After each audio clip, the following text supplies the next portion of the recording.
වැඩම කරනකොට ඒ අතර ඉන්නවා කෙනෙක් බැබලි. එයා බැබලිනේ සසරේ පිණින්.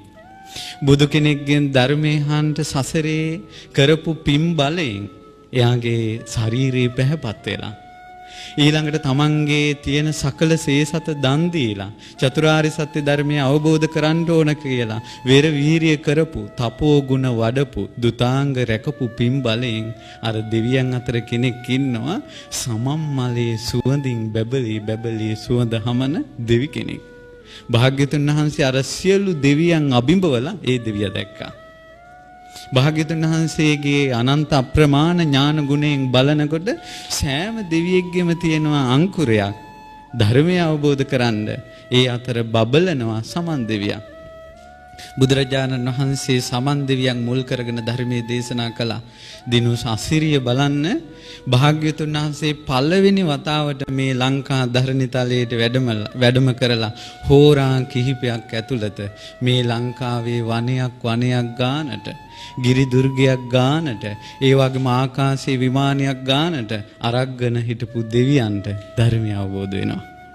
ඒ ධර්මය අවබෝධ වුණ දෙවියන් අතරින් ප්‍රධානම කෙනා පින්වත් සුමන සමන් දෙවියන්. ඒ දෙවියන්ගේ ආනුභාවයක් තියෙනවා. දෙවියන්ගේ ජීවිතයේ ආනුභාවය වැඩි වෙච්ච ගමන් ඒ දෙවිය පිරිස අතර නිකම්ම ඉස්සරහට එනවා. ඔයා පොඩක් පස්සට යන්න ඒව නැහැ. දිව්‍ය ලෝකේ ඒව නැහැ. තල්ලු කිරිලි නැහැ. ඇඟිල්ලෙන් ඇනිලි නැහැ. ඒ දෙවියා කෙලින්ම ඉස්සරහට එනවා. භාග්‍යතුන් වහන්සේ ළඟ වැඳ වැටුණා. ස්වාමීනි මම වැඩ වාසය කරන්නේ විමානයක. ස්වාමීනි මගේ විමානයේ තියෙන්නේ ආකාශය නෙවෙයි. ස්වාමීනි මේ ධරණී තලේ යම් හිමියක් ඇද්ද? ඒ හිමිය තමයි මගේ විමානය කිව්වා.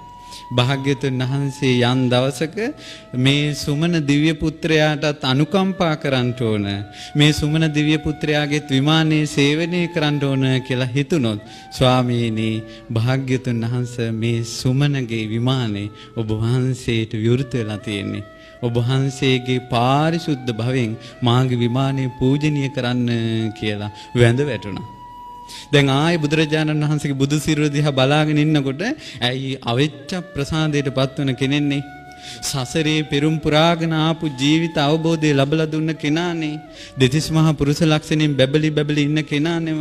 ඉතින් කියන ස්වාමීනි භාග්‍යතුන් වහන්සේ අද වැඩම කළාට පස්සේ අපිට මහා කාංශයක් දැනේ. ස්වාමීනි භාග්‍යතුන් වහන්සේ අම්මා කෙනෙක් නැති තාත්තා කෙනෙක් නැති දරුවෙකුට හිතේ තියනවාද යම් සාංකාවක්.